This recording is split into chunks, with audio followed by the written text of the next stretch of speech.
ಕಾವ್ಯ ಒಂದಂತೂ ಹೇಳಲೇಬೇಕು, ತುಂಬಾ ಪಾಸಿಟಿವ್ ಆಗಿದ್ರಿ. ಎಷ್ಟಾಗುತ್ತೋ ಅಷ್ಟು ಪಾಸಿಟಿವ್ ಆಗಿ ಕಾಣಿಸ್ಕೊಂಡ್ರಿ. ಆ ಪಾಸಿಟಿವ್ ಏನಿದ್ರಿ ಅದು ಜನರ ಮನಸ್ಸಿಗೂ ಕೂಡ ತುಂಬಾ ಹತ್ರ ಆಯ್ತು. ಜನ ನಿಮ್ಗೆ ಇವಾಗ ಬಾಚಿ ಬಾಚಿ ಪ್ರೀತಿ ಕೊಡ್ತಾ ಇದ್ದಾರೆ. ನಿಮ್ಮ ಮೊದಲ ರಿಯಾಕ್ಷನ್? ತುಂಬ ಖುಷಿ ಆಗ್ತಾ ಇದೆ.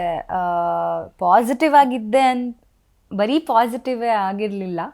ಅಂದ್ರೆ ನೀವ್ ಹೇಳಿದ್ರೆ ಒಂದು ಜಾಸ್ತಿ ಜಾಗ್ಲಾನೇ ಆಡಿಲ್ಲ ಅಂತ. ಆಡಿದೀರಾ, ಬಟ್ ಏನಿದ್ರು ಆ ಟೈಮ್, ಬಟ್ ಏನಂದ್ರು ಹಿಂದೆ ಹೋಗಿ ಏನೋ ಕೆಟ್ಟದಾಗ ಮಾತಾಡೋದು ಅಂತದ್ ಯಾವ್ದು ಕಾಣಿಸ್ಕೊಳ್ಳಿಲ್ಲ ನಮ್ಗೆ. ಅದರಿಂದ ಅದೇ ಬಿಗ್ ಬಾಸ್ ಅಂದ್ರೆ ಜಗಳನೇ ಆಡ್ಕೊಂಡಿರ್ಬೇಕು ಅನ್ನೋದಲ್ಲ ಅಲ್ವಾ. ಯಾವ ಸಿಚುಯೇಷನ್ ಅಲ್ಲಿ ಮಾತಾಡ್ಬೇಕೋ ಆ ಸಿಚುಯೇಷನ್ ಅಲ್ಲಿ ಮಾತಾಡಿದೀನಿ.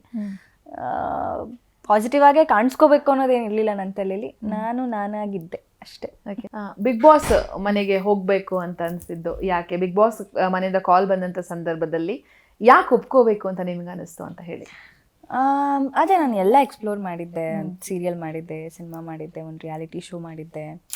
Y not Bigg Boss? ಅದು ಒಂದು ಎಕ್ಸ್ಪೀರಿಯನ್ಸ್ ಆಗಲಿ, ಅದನ್ನು ಒಂದು ಎಕ್ಸ್ಪ್ಲೋರ್ ಮಾಡೋಣ ಅನ್ನೋದಿತ್ತು.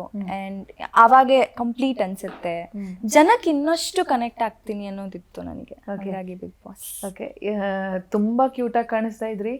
ಯಾವ ಕಾಸ್ಟ್ಯೂಮ್ ಹಾಕಿದ್ರು ಕೂಡ ಅದು ನಿಮ್ಗೆ ಅದ್ಭುತವಾಗಿ ಒಪ್ತಾ ಇತ್ತು. ಹೇಗೆ ಆಯ್ಕೆ? ಎಷ್ಟು ಬಟ್ಟೆ ತಗೊಂಡೋಗಿದ್ರಿ? ಎಷ್ಟು ದಿನದ ಪ್ರಿಪರೇಷನ್ನು ಅಂತ ಹೇಳಿ? ಆಕ್ಚುಲಿ ಬಟ್ಟೆ ಪರ್ಚೇಸ್ ಮಾಡೋದಕ್ಕೂ ಯೂಶಲಿ ಬಿಗ್ ಬಾಸ್ ಅಂತಂದಾಗ ಏನಾಗುತ್ತೆ, ಲಾಸ್ಟ್ವರೆಗೂ ಅದೊಂದು ಕನ್ಫರ್ಮ್ ಮಾಡಿದ್ರು ನಾನು ಹಿಂದೆ ಕೇಳ್ದಂಗೆ ಲಾಸ್ಟ್ ಮೂಮೆಂಟಲ್ಲಿ ಚೇಂಜಸ್ ಆಗ್ಬಿಡುತ್ತೆ ಅಂತ ಹೇಳ್ತಾ ಇದ್ರು. ಸೊ ತಗೊಳ್ಳ ಇನ್ವೆಸ್ಟ್ ಮಾಡೋದಾ ಬೇಡವಾ ಅನ್ನೋ ಕನ್ಫ್ಯೂಷನಲ್ಲೇ ಪರ್ಚೇಸ್ ಮಾಡಿದ್ದುಂಟು. ಜಾಸ್ತಿ ಏನು ಪರ್ಚೇಸ್ ಮಾಡಿಲ್ಲ. ಯೂಶಲಿ ನಾನು ಶೂಟ್ ಇಲ್ಲ ಅಂದರೆ ನಾನು ಹೇಗೆ ಡ್ರೆಸ್ ಮಾಡ್ಕೋತೀನಿ ಅದು ನನ್ನ ಅಕ್ಕನಿಗೂ ಗೊತ್ತಿದ್ರಿಂದ ನಾನು ಎಷ್ಟು ಬೇಕಷ್ಟು ತೊಗೊಂಡೋದೆ. ನೆಕ್ಸ್ಟ್ ಇನ್ನೇನೇ ಉಳಿದಿದ್ದೆಲ್ಲ ಅವಳೇ ಕಳ್ಸಿಕೊಡ್ತಾ ಇದ್ಲು. ಓಕೆ, ಅಕ್ಕ ಅಂದರೆ ನನ್ನ ಕಸಿನ್ ಸಿಸ್ಟರ್. ಓಕೆ, ನಾನು ಈಗ ನೀವು ಮನೆ ಒಳಗೆ ಹೋದ ಬಳಿಕ ನಿಮ್ಮದು ರೀಲ್ಸ್ಗಳು ತುಂಬ ವೈರಲ್ ಆಗ್ತಾ ಇತ್ತು. ನೀವು ಹಳೆ ದಿನಗಳಲ್ಲಿ ಮಾಡಿದಂತಹ ರೀಲ್ಸ್ಗಳು. ಬಣ್ಣದ ಬದುಕಿಗೆ ಯಾಕೆ ಎಂಟ್ರಿ ಕೊಟ್ರಿ? ಯಾಕೆ ಬಣ್ಣದ ಸೆಳೆತ ಅಂತ ಹೇಳಿ?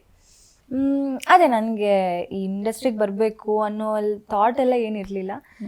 ಚೆನ್ನಾಗಿ ಓದ್ತಾ ಇದ್ದೆ ಆ್ಯಕ್ಚುಲಿ. ನನ್ನ ಮನೇಲಿ ಡಿಪ್ಲೊಮೊ ಸೇರ್ಕೊಂಡಿದ್ದೆ. ಎಂಜಿನಿಯರಿಂಗಿಗೆ ಒಂದು ಟೆಕ್ನಿಕಲ್ ಟಚ್ ಸಿಗುತ್ತೆ, ಈಸಿ ಆಗುತ್ತೆ ಅನ್ನೋದು ರೀಸನಿಗೆ ಸೇರಿಕೊಂಡೆ. Diploma second year final year ಹಂಗೆ ನನಗೆ ಸ್ವಲ್ಪ ನನ್ನ ಇಂಟ್ರೆಸ್ಟ್ ಎಲ್ಲ ಈ ಕಡೆ ಅದೇ ರೀಲ್ಸು, ಇನ್ಸ್ಟಾಗ್ರಾಮಲ್ಲಿ ಆ ಕಡೆ ಡೈವರ್ಷನ್ಸ್ ಸ್ಟಾರ್ಟ್ ಆಗೋಯ್ತು. ಅಂದರೆ ಸ್ಕೂಲ್ ಕಾಲೇಜಲ್ಲೂ ನಾನು ಸ್ವಲ್ಪ ಕಲ್ಚರಲ್ ಆ್ಯಕ್ಟಿವಿಟೀಸಲ್ಲೇ ಜಾಸ್ತಿ, ಈ ಸ್ಪೋರ್ಟ್ಸ್ ಅದೆಲ್ಲ ಏನಿರಲಿಲ್ಲ. ಓದಬೇಕು, ಅದ್ರ ಜೊತೆಗೆ ಕಲ್ಚರಲ್ ಸ್ವಲ್ಪ ಇಂಟ್ರೆಸ್ಟ್ ಇತ್ತು, ಡಾನ್ಸ್ ಎಲ್ಲ. ಸೊ ರೀಲ್ಸ್ ಎಲ್ಲ ಬಂತಲ್ಲ, ಐ ಸ್ಟಾರ್ಟೆಡ್ ಡೂಯಿಂಗ್ ಇಟ್. ನನಗೆ ಡಿಪ್ಲೊಮೊ ಸೆಕೆಂಡ್ ಇಯರ್ ಫಸ್ಟ್ ಇಯರಲ್ಲೇನೋ ಫೋನ್ ಕೊಡ್ಸಿದ್ರು. ಆವಾಗ ಇನ್ಸ್ಟಾಗ್ರಾಮ್ ಅಕೌಂಟ್ ಎಲ್ಲ ಓಪನ್ ಮಾಡಿ, ಫೇಸ್ಬುಕ್ ಅಕೌಂಟ್ ಎಲ್ಲ ಓಪನ್ ಮಾಡಿ, ಅಲ್ಲಿ ನನ್ನ ಪ್ರೊಫೈಲ್ ಫೋಟೋ ಹಾಕ್ತಿರ್ಲಿಲ್ಲ ನಾನು. ಅಂದ್ರೆ ಪಬ್ಲಿಕ್ ಅಲ್ವಾ, ಮನೇಲಿ ಹಂಗೆಲ್ಲ ಹಾಕ್ಬಾರ್ದು ಅಂತೆಲ್ಲ ಹೇಳ್ತಾ ಇದ್ರು. ಬರೀ ಕಣ್ಣು ಹಾಕೋದು ಅಥವಾ ಏನೋ ಒಂದು ಫ್ಲವರ್ ಹಾಕೋದು ಆ ಥರನೇ ಹಾಕ್ತಾ ಇದ್ದೆ. ಬಟ್ ದೆನ್ ಗೊತ್ತಿಲ್ದಂಗೆ ಮನೇಲಿ ರೀಲ್ಸ್ ಎಲ್ಲ ಮಾಡಕ್ ಸ್ಟಾರ್ಟ್ ಮಾಡ್ತಾ ಇದ್ದೆ.